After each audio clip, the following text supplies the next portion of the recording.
a state in 1850, people in California started looking at this new technology, saying, all right, we need a railroad out here. It took a while to get going because of the politics back in Washington. Everybody was looking for a government handout to make this thing feasible. And because of the friction between the Northern Congress people and the South Congress people, nothing was getting done. So not until the Civil War actually got started and the South had seceded did the U.S. government do a grant, which wound up being, as you know, the first transcontinental railroad completed in 1869, terminating up in San Francisco. Meanwhile, down here in San Diego, we're still waiting for something that might work for a railroad. We thought we had something going in 1854 when San Diego chartered a railroad called the San Diego and Gila Southern Pacific and Atlantic Railroad, which I would have hated to have printed on the sides of the cars. That never went anywhere. 1869, they had a false start called the Memphis and El Paso Railroad. That didn't go either. That was another one of the Civil War generals, General Fremont, tried to get that.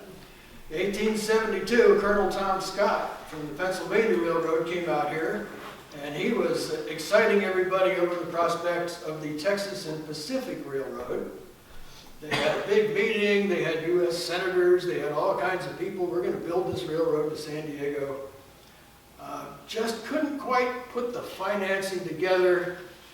There's a huge backstory I really don't want to get into concerning General Custer and all kinds of other things. But in 1873, a financial panic was triggered. Tom Scott, meanwhile, not having raised any money in the U.S., had gone to France and tried to interest French bankers. He wined and dined them for about a week. And right at the end of the week, as they were getting ready to sign, a ship pulled in with the news about the financial panic in the United States, and the French bankers backed out of that deal. So the Texas and Pacific wasn't going to get here either. Gets us up to 1880. Here San Diego's been waiting 30 years. Three brothers show up from Northern California with the last name of Kimball, Frank, Warren, and Levi. And they purchased what's now pretty much the entire South Bay, the Rancho de la Nacion, or the National Ranch. They make a big impact on the people in San Diego, even though they're starting their own competing city, national city. And the San Diego delegation asked Frank if he will go back to Boston and talk to the firm of Kidder Peabody, who is financing the Atchison, Topeka, and Santa Fe Railroad. He goes back, he talks to them, they say, what a great idea. We're going to extend our railroad all the way to San Diego. He comes back, they have a nice party and a parade. Frank, you're our guy. And then they get a telegram that says, we changed our mind. So they send poor old Frank back to Boston another time. And he learns that the Santa Fe has made a deal with a railroad called the Atlantic and Pacific, which is jointly owned by the Santa Fe and the Frisco, and under the control of noted rail baron Jay Gould, who made a fortune out of buying railroads and selling railroads and watering stock and lots of other things that weren't very savory.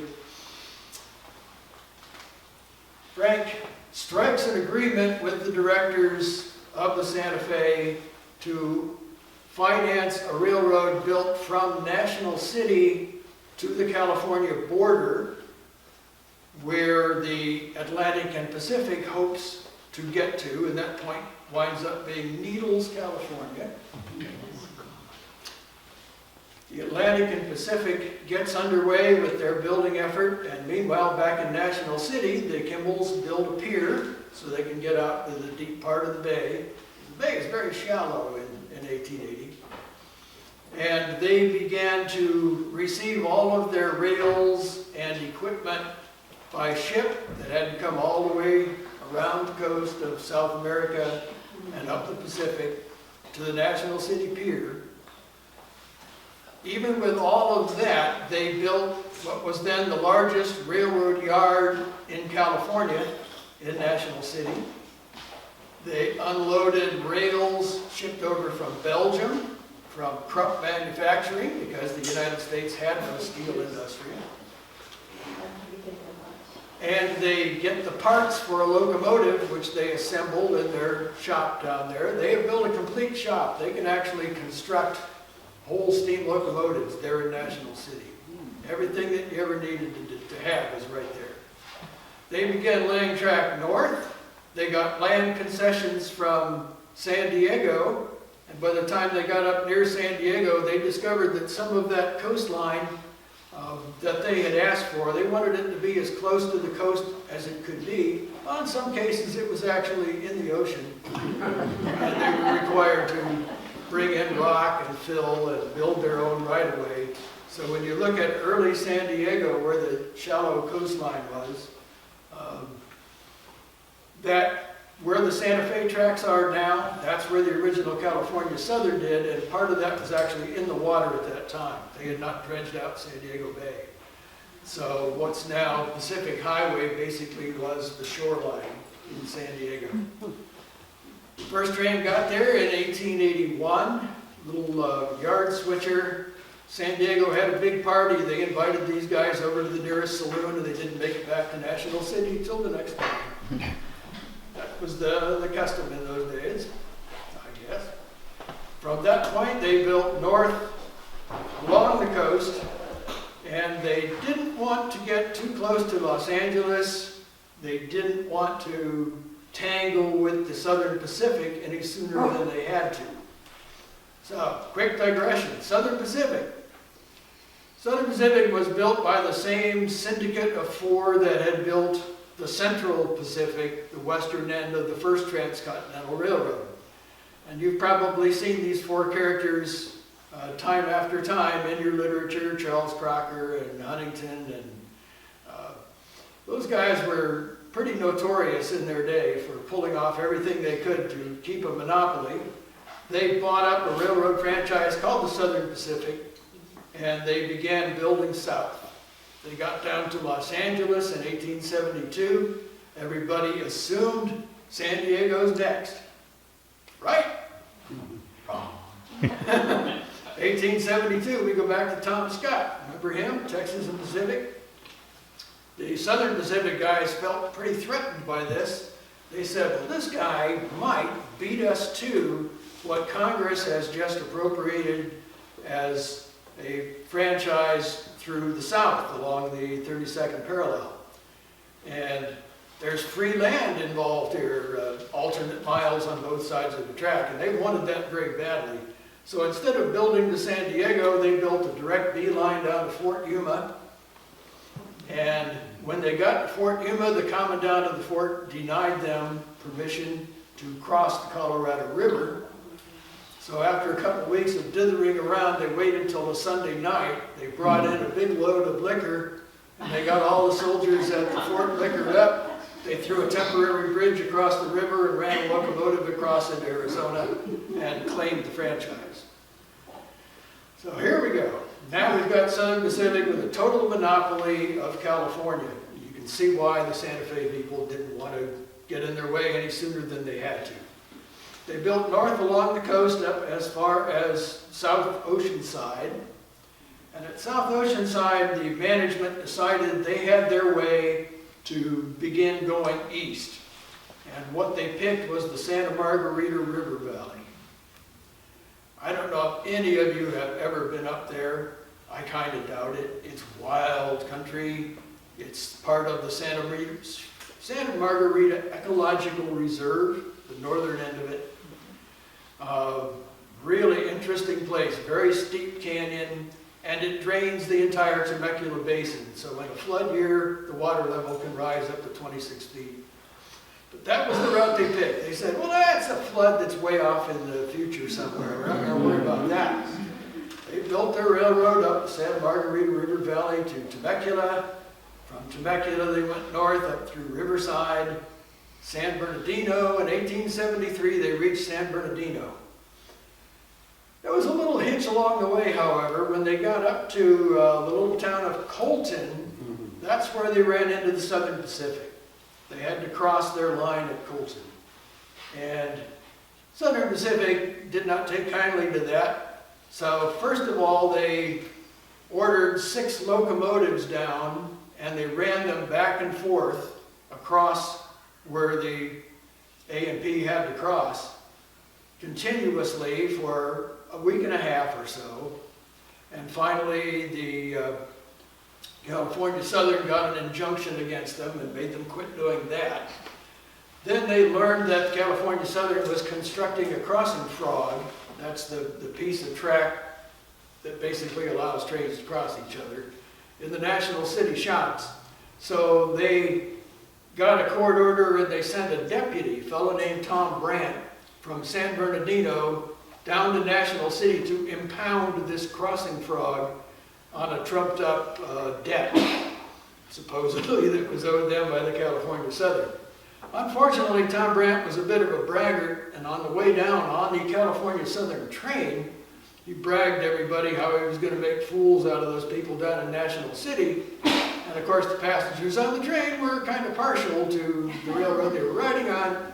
They telegraphed word ahead from the Fallbrook station, and when Deputy Brandt got to National City, they had already loaded the crossing frog onto a flat car and shipped it out of town.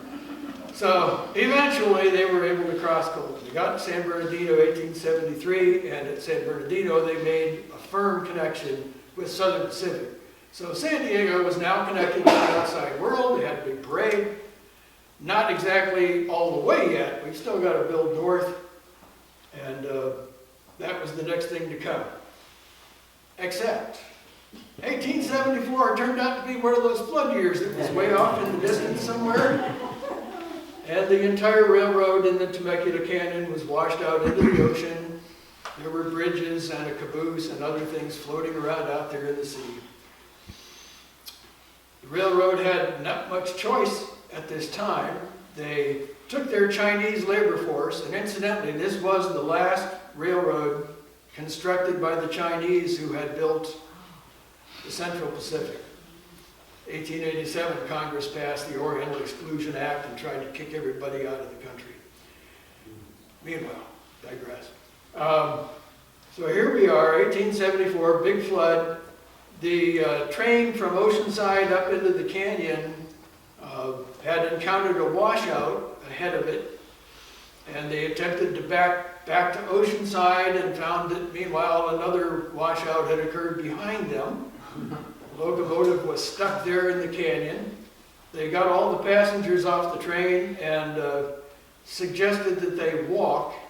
So they walked back to Oceanside. Imagine that in a flood year. And then they were able to catch a train back down to San Diego. Meanwhile, the crew stayed with the train, dutiful crew that they were. They cooked up a couple of gophers. They greased up all the running gear. And when nobody came to save them, after another week and a half or so, they also walked back to Oceanside. And there was no transportation available to Oceanside because other bridges had washed out, meanwhile, along the coast. So they had to walk all the way back to National City. They walked into the railroad office and resigned en masse. And they rebuilt everything. 1885. The railroad is open again, finally. This time it's actually connected to the Atlantic and Pacific, so they now have competition to Southern Pacific in California, and the direct result is a rate war. Finally, Southern Pacific had somebody that was willing to undercut their rates. So the two started a series of undercuts until they got down to a point where you could ride from Omaha to Southern California for $1. Didn't last very long. But what it did was trigger what we call the Great Land Boom of Southern California. And in San Diego, between those years, 1885 and 1888, almost all the modern infrastructure was put in. Roads were paved, sewers, water lines, everything happened during this boom. And it was a boom. Sometimes prices would double overnight. The guy who had a shoe shine stand that took up a little 6-foot square down on the sidewalk was paying what people had been paying a week before for an entire lot. It was just insane. The other result of that was that we had a lot of land that the railroad had inherited from the Kimballs. 485 city lots, roughly 13,000 acres of South Bay land, and there was no way to get people out to that land. No roads even. So a spate of railroad building began in the beginning of 1887. There are over 100 railroad projects proposed during this period in San Diego County.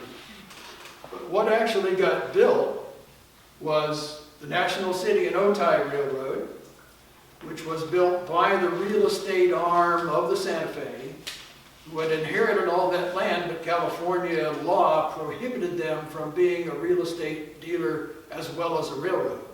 So they chartered a separate company out of Topeka, Kansas, called the San Diego Land and Town Company.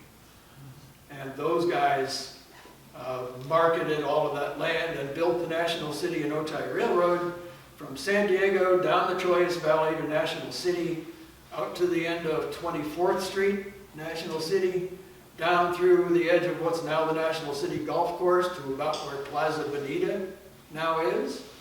At that point, they crossed the Sweetwater River, and at Sweetwater Junction, they split the line. One branch went up the Sweetwater Valley to where they were proposing to build a dam, which they did, to water all of that land, and on past the dam to La Presa. Part of that is a hiking trail today. You can actually go down there and walk up a trail and look and see the hand chisel marks on the rock where they carved some of this right away out of the rock. The south branch went up through what's now the KO campground, down there up onto the hill at 2nd Street, over to 3rd Street, right down the middle of 3rd Street, Chula Vista, to the little town of Otay. And at Otay they turned west till they got near the South Bay end. Then they turned south again and went down what's now San Isidro Boulevard to the border at the little American town of Tijuana. There were two. The Coronado Railroad was constructed by the Coronado Beach Company, which was mostly Babcock and Story, the same guys that built the Hotel del Coronado. That went from San Diego, kind of paralleled the NC&O down to 24th Street, and then went straight south around the end of the bay, up the Silver Strand, into Coronado, around Glorieta Bay to the ferry landing. And the same company owned the Coronado Ferry, so it made a big loop going around the bay. The San Diego and Old Town Railroad, built obviously between San Diego and Old Town, was built by the then Sheriff McCoy and leased to the Electric Rapid Transit Company as a test bed for the first electric railroad in Southern California. Ran on the Henry system, towing an overhead troller. It was marked successful, despite all the newspaper reports that warned everybody that their pocket watches would be destroyed by the magnetism in the motors and all of that. They then extended that railroad, converted it to a steam railroad, extended it to the new development at Pacific Beach. They went parallel up the Santa Fe tracks, around Grand Avenue, out to Pacific Beach, built a little engine house out there, and then by 1894 they had extended that up to La Jolla. And that eventually became a railroad called the Los Angeles and San Diego Beach, although it never got closer to Los Angeles than La Jolla. Interesting little railroad in itself. Last of the main railroads was the San Diego, Cuyamaca, and Eastern. And that really enters into our story because it essentially paralleled where the Santa Fe wanted to build their railroad east out of San Diego. Cuyamaca Railroad is now basically the East Line trolley. So if you're familiar with that area down there, you know exactly where that goes. followed that same route pretty much until they got up to El Cajon. At El Cajon, it went straight up through what's now Gillespie Field, which didn't exist. A little station called Webb, up to Mission Gorge and Magnolia. They got what's now the depot at Santee. And then north along 67 to Lakeside. Little diversion east through Lakeside, across the river again, up Morena Avenue to Foster, which Vince was talking about earlier. Where Joe Foster really wasn't much of a town. There were a few outgoing ranches. Joe Foster had a little 4-room hotel for visitors. His own family residence. There was a schoolhouse up in what was called the Willow Bottoms, which would be underwater now for the reservoir up there. That was right at the foot of where San Vicente Dam now stands. And the railroad built the smallest depot you've ever seen at Foster. Just this little shed, basically. And the railroad pulled in on one side of the shed, and you got off the train, and you walked across to the other side of the shed, and you got on board a stagecoach, which then took you up to Ramona, Santa Isabel, and Warner's. Nice trip. It really helped the people out in the East County, the ranchers out there, because now they could get to San Diego. What had been a one-day trip was now a 1-hour trip. So a huge deal for them. So all these little railroads got started in San Diego and were completed by the end of 1888. Really changed the nature of the whole town. All right, back to the Santa Fe. Santa Fe had a project called the California Central, which was supposed to be a loop through the San Diego backcountry. The north end of it was constructed in 1887, and that went from Oceanside to Escondido. That was the California Central. Opened up Escondido in a big way. And as you know, eventually they had this huge wine grape operation up there, grape days, festivals every year. It was just a huge deal. The southern half of that loop was supposed to go from San Diego to El Cajon to what became Santee, and then north to Poway, Bernardo, and eventually up to Escondido to complete that loop. In 1887, they were a little bit strapped for money. They were looking for somebody who could provide them help with rights of way, and they came across this guy named George Coles, who Vince talked about earlier as well. George owned 2 very large ranches out in the backcountry area.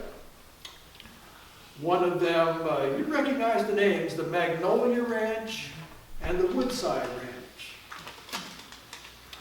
Magnolia Ranch, all right, let's just trace the whole right-of-way from the southern part. There was a Y, which is a way of turning steam locomotives around. Basically, they just came up to a point so they could drive it up, switch it over the other way, and go back. Y 22nd Street, went up 22nd Street to N Street, which is now commercial. The San Diego City Council had published an edict that all railroads had to leave San Diego via Commercial Street. At some point, because there were so many people wanting to build a railroad. Went on commercial for a little ways, turned up onto what's now Home Avenue, followed that creek all the way up to what's now University Avenue, went out University into La Mesa, made kind of a little loop north around where the 125 goes through now, across Grossmont, around the foot of Mount Helix, turned onto Magnolia Avenue, and went straight up Magnolia Avenue to Santee, which wasn't Santee. As been said, that was Colestown originally, named after George. George had a wife who was about 9 years younger than he, named Jenny. Very attractive lady by all accounts. And George, unfortunately, in 1888 had the ill grace to leave Jenny a widow. She lost very little time in remarrying. It was kind of a scandal in the newspapers at the time. working with another young surveyor who had just laid out the town of Ramona, a guy named Milton Santee. And so Jenny knew Milton Santee, and a few months after George passed away, she married Milton Santee. And within a month, Colestown had become Santee. That's the way these things work. All right, from Santee, we turn on to Mission Gorge going west, over to what's now Santee Lakes, and up that canyon, which becomes, anybody? Sycamore Canyon, which is now a great hiking trail.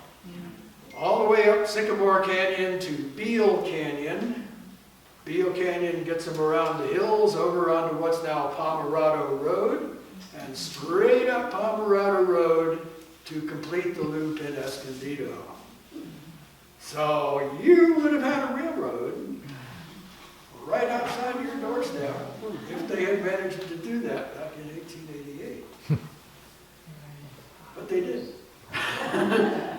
Jenny was not interested in railroads. She was interested in money and love. And so they backed out of the deal with the Santa Fe. The Santa Fe was strapped for money, so they postponed building that railroad forever, as it turned out.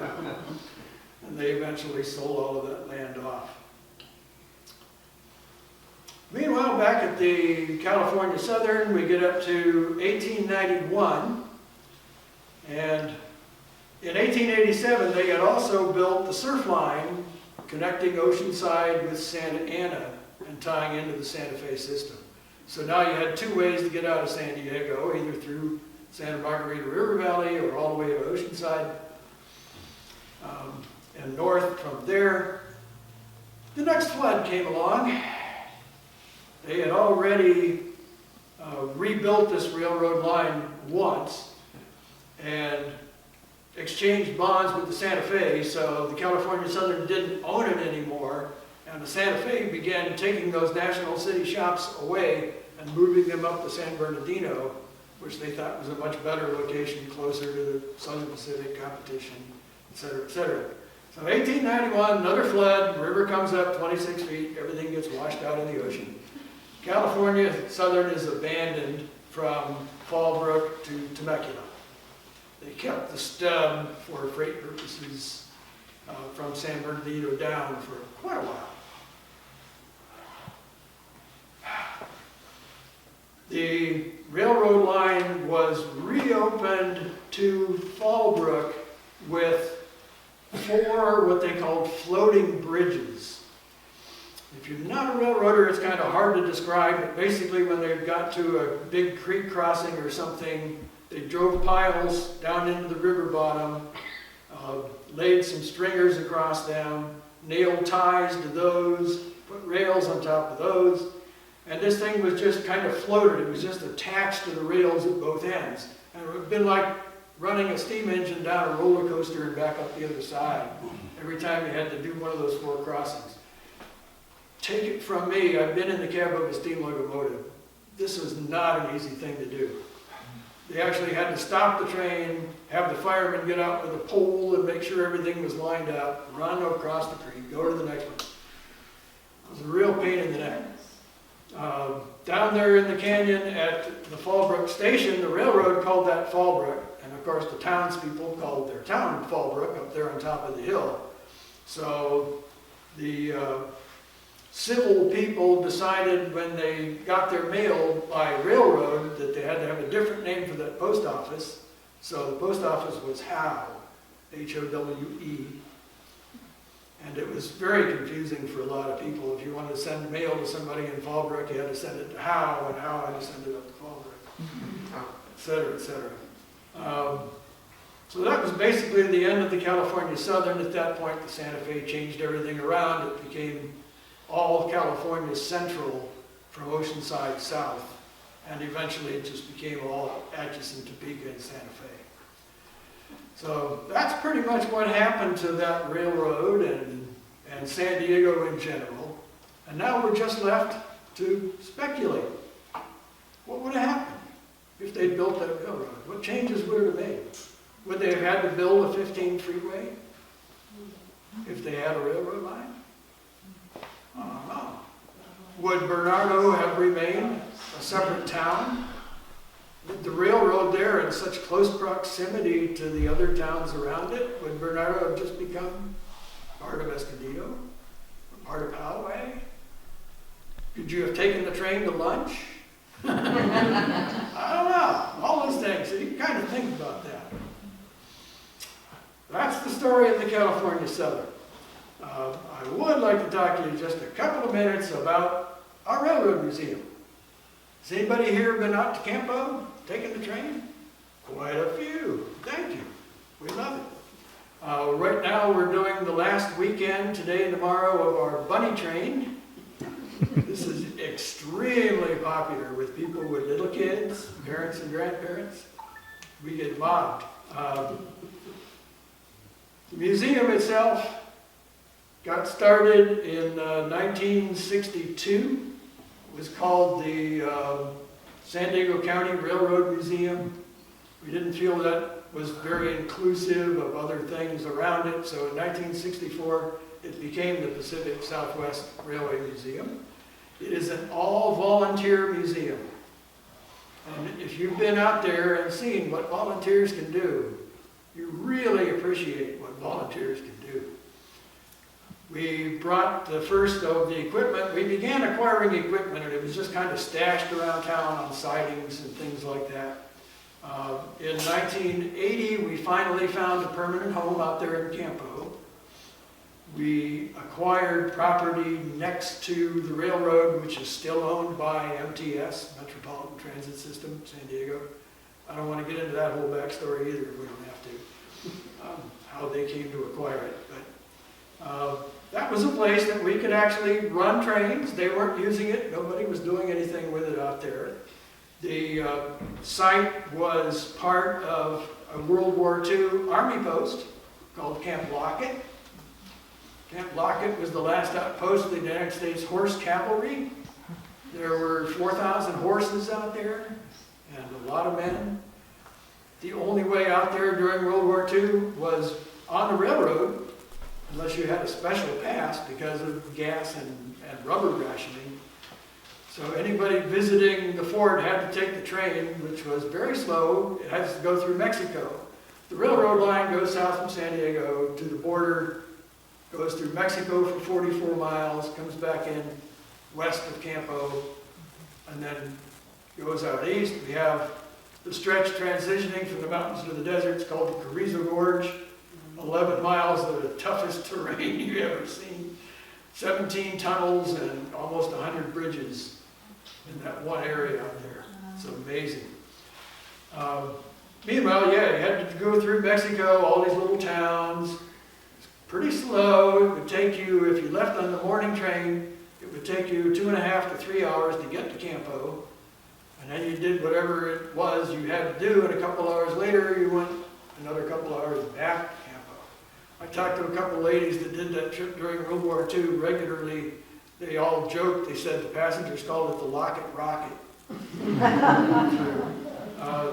These two women were part of a riding group, and all the horses were conscripted into the Army during the war. I didn't know that. If you had a stable, or all the private horses in San Diego were taken out to Camp Lockett. So they went out and petitioned the CO to let them ride. He thought that was a great PR thing. So he assigned them a sergeant, and their group came out regularly and rode out there in Camp Lockett. And they got invited to all the social functions and everything, and they just had a great time. Meanwhile, back at Campo, on the property was a gymnasium that had been built for POWs. A lot of people don't realize we had POW camp out there during the war.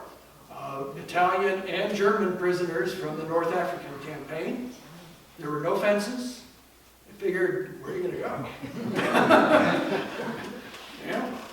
They did a lot of public works out there. They built this really unique shrine that's out there on the property. And the Army also built for them this very nice gymnasium. All wood building, of course. During the war, that's what you had, was wood. So that was very attractive to us. We turned that into a car shop. When I joined the museum back in 1984, it was still standing with the old asbestos siding on the end, on the side, and the basketball floor was still in there. So we ripped all that out, converted it into a 4-track car shop with a complete machine shop, wood shop, inspection pit, all of that good stuff. That's been tremendous for us to be able to maintain equipment. All the stuff we had parked all around San Diego, we rounded up and we ran it out to Campo, what we call great freight. And we tried to do this with a steam locomotive that we had done some work on. It was a Shay, a geared steam engine used in the lumber industry. Well, I got about 10 miles into Mexico, still had 34 more to go, and the Shay broke down and they couldn't fix it. So also on the train was this little 44-ton shop locomotive. Now, a regular road engine of that period weighed about 150 tons. This is a 44-tonner. Little stubby looking thing. We called it the Ant. It was the only thing that worked that was on the train. So we hooked the Ant up to 2 or 3 cars at a time, and we towed them out to Campo. And we came back and got more. And we towed them out to Campo. For a week, 24 hours a day, rotating crews going up the grade to Campo. They said the stacks on that little locomotive would be glowing cherry red going up there. But the Ant made it. That included towing steam locomotives and other things all the way out to Campo. Then we built all the tracks out there ourselves. In later years now we have built, well, we revamped the original depot, 1916-17 depot. Beautiful waiting room now and the gift shop in there. We've built restrooms with TOT funds.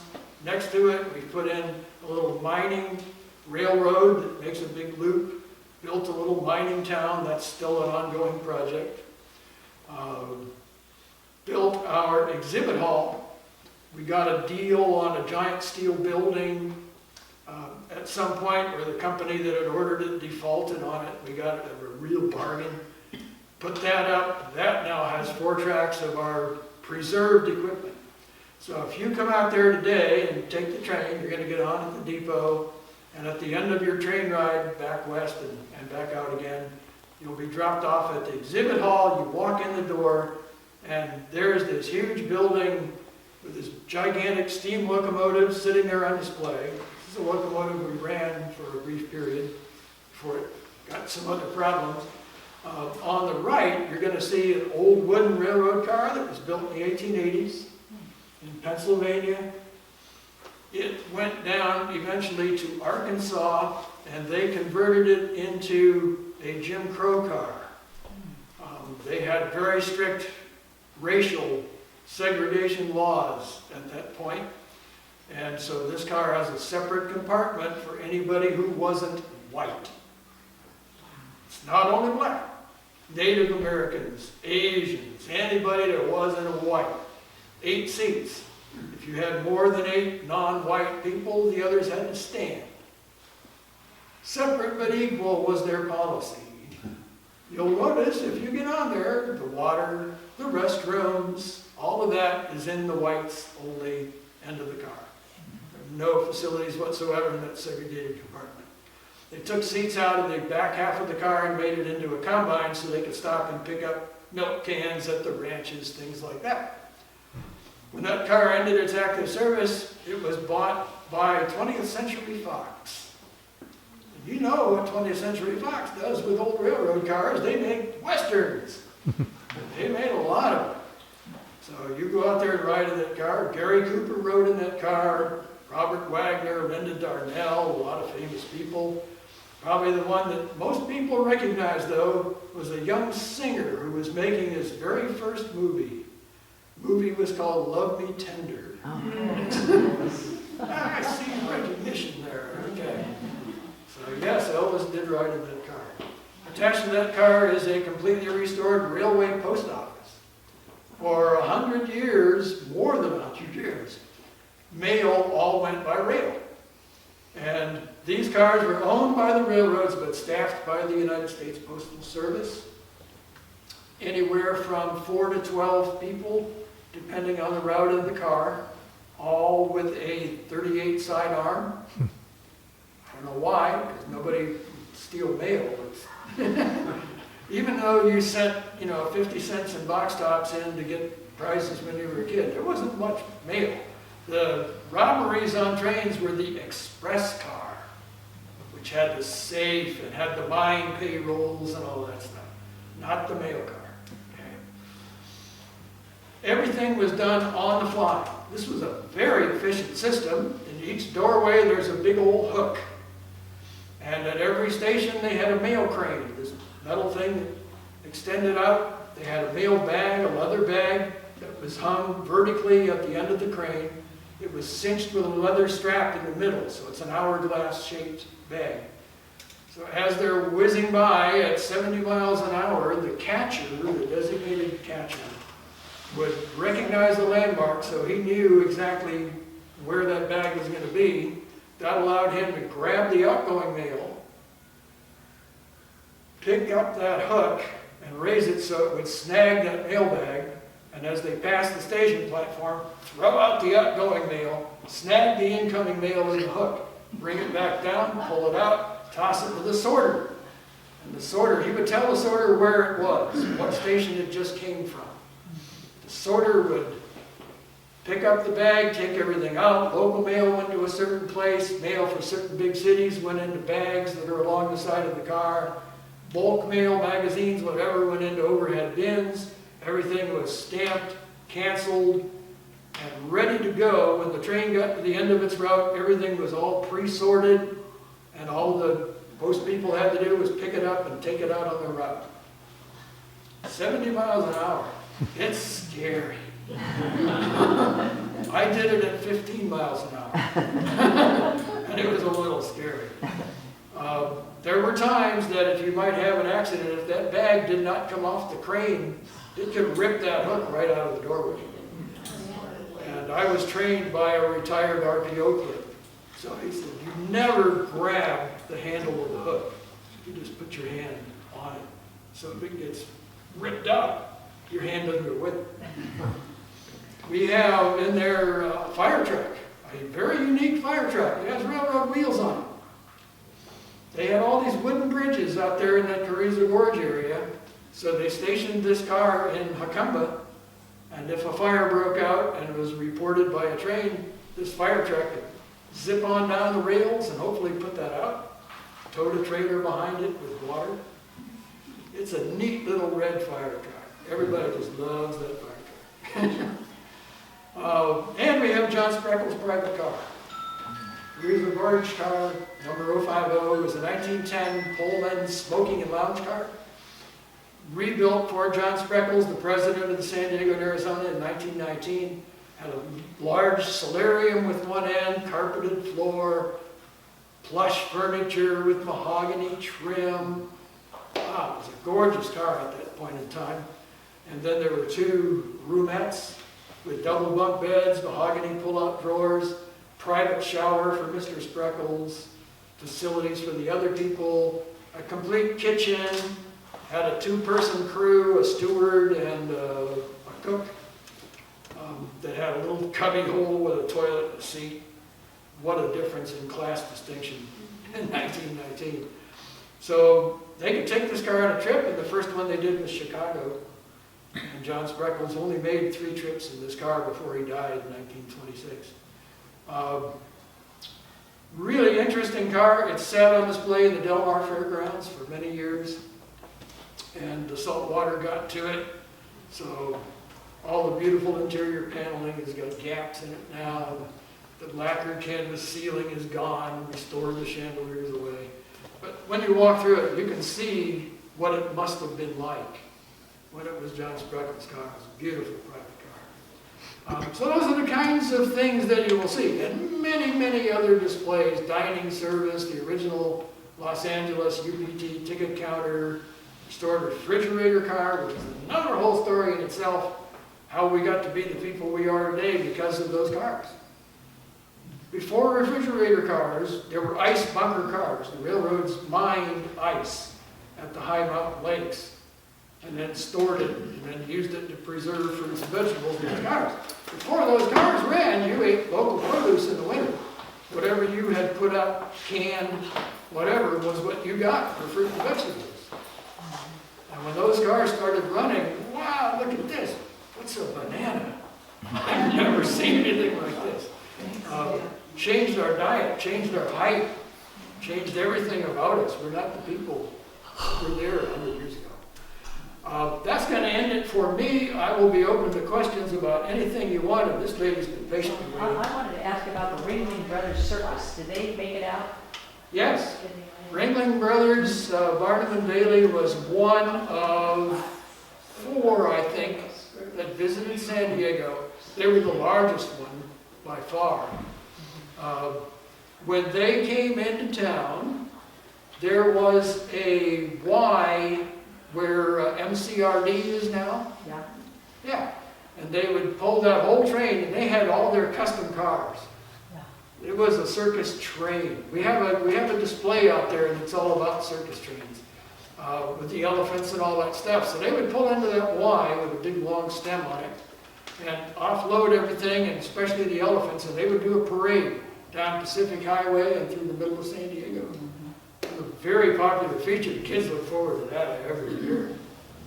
Yes? I'm just thinking what you just said about refrigeration, and that also meant, in addition to varying our diet, it enabled the growers in San Diego County to export their produce. Exactly. And you see schedules from the late 19th century, early 20th, lists of carloads, railroad carloads of produce leaving Escondido for points east, New Jersey, very definitely. That started very early on. In the late 1880s and early 1890s, they began to grow celery down in the South Bay, and the San Diego and Arizona had a facility down there for icing cars and loading celery. Certainly the citrus. You had, of course, the big thing was grapes up here in Escondido, but this whole area had citrus as well as lemon grove, which was mostly lemon groves. And citrus all through La Mesa, that whole area. They experimented with olives. So you have in National City olive wood, Warren Kimball's estate, where they had a lot of olive trees. They played around with silkworms once upon a time down there in San Diego silk. But yeah, there was no end. The reports that came out of what you could or couldn't grow in San Diego, there was very little that wouldn't grow. And if it hadn't been for real estate upping all the property values, it'd probably still be living there. Yeah. There's an interesting little story. Mark Twain went to Hawaii, and at that time, when he was there, they could send the oranges to San Francisco in 4 days by a steamer. There were no orange groves in California. That's right. And I think about what's going on with the development of the citrus, and how citrus became the Southern California state. So it started out, really Twain was instrumental in some of that, but the farmers started putting in the citrus, and then they started shipping it on the train.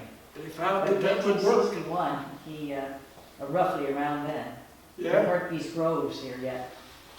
Yep. It all really came in that, again, the Great Land Boom was where most of that stuff got planted. It didn't take very long for things to be shipped out of here in huge quantities. And you read the newspaper reports, 2 carloads went here and 4 carloads went there of anything that you could grow. Yes? Yeah, just put a comment on a question. The comment relative to the oranges, at least in San Fernando Valley, a lot of it was after the construction of the LA Aqueduct, which gave them water. But my question has to do with the MTS. Are you aware of any plans that they're ever going to extend that trolley up along the 15 or something to get it up to this part of North County on the inland side? I can't answer for MTS. I've been to a few of their board meetings, but I really don't know. It's one of many contingency plans that they have. Whether it will ever get done. Supposedly when they built 15, the median was going to be reserved for doing that. It's the logical place to put it. Yeah, but then they extended all the the fast track lanes and everything else, and now it would be a lot more difficult, I would think, to build that, so. Do a monorail. They'd have to elevate it, but You it'd be could build expensive. monorails, they don't have a very good track record. Better than nothing. Yes, You did not mention anything about the Interstate Commerce Commission and the development of the railroads in San Diego. 1887, I believe it was, the Interstate Commerce Commission gave a lot of stability and protection, monopolies, in other words, to certain railroads. So, yeah, that's another, there's so many side stories. We'd be here all day if we started getting into these things. California Southern alone would be a whole book, all the things that happened on there. But the Interstate Commerce Commission that this gentleman mentions was huge. People were very upset about the policies of the major railroad lines. They really had no protections, guarantees, refunds of tickets, and a lot of other issues. And then the federal government felt they had to get involved and stop the so-called rail barons from taking advantage of stock issues, but in particular operations. The National City in Otay, for example, before the Interstate Commerce Commission, did some very risky things, running trains on the cheap. They did something called hot switching with passenger trains for a brief time. Let me just tell you real quick about that. Hot switching was done with freight for quite a while, where basically you get a freight car moving and a guy on the ground throws a switch into a siding. You just kind of kick this car into the siding, stop the train, and the guy throws the switch. They did something similar with passenger trains. They ran excursions down to the border and up the Sweetwater Dam, and then they had to get back up to San Diego. And the little locomotives were not capable of carrying enough fuel to do that whole thing. So they needed to change locomotives at national cities. So at that point, they were using what's called link and pin coupling. Nowadays, we have automatic couplers. So as the train backs up, they lock together. There's a pin that drops down in there. In those days, you had a pocket on the end of each car and this long steel link. And in order to couple up cars, the brakeman had to be standing between the cars as they came together and guide the link into the pocket on one hand and drop the pin. And there's nothing really other than the skill of the engineer to keep those two cars from coming on together or to keep the guy's hand from getting sucked into the pocket if they were moving a little bit too fast. So hot switching cars involved coming in north up towards National City or coming out 24th Street. They were on basically a level place. The fireman in the locomotive cab would climb out on the back of the locomotive, lean down, pull the pin, leave the cars coasting down the track while they ran the locomotive ahead, switched it into the yards, brought the other locomotive out, matched it up with the moving cars, and climb out, grab the pin, and drop it in. Did not poor passengers, they didn't even know. They didn't know what was going on. When they were recruiting brakemen on railroads for many years, guys they called boomers, that just went from railroad to railroad during peak seasons for harvest or whatever, and got jobs as brakemen. And in those days, brakemen rode on the tops of the cars. You had to, each brakeman had 2 or 3 cars, and he had to jump between the cars and turn brake wheels up on the top. In addition to that coupling thing, just incredible stuff. The ICC put an end to all of that stuff. But recruiting boomer brakemen, they would line everybody up that wanted a job in the yard. Everybody raise your right hand. Count fingers. You got 5 fingers, you're a total greenhorn. You don't know anything. You got 4 fingers, you got a little experience. You got 3 fingers, you're a veteran. Less than 3 fingers, now forget it, you're out. We're going to have to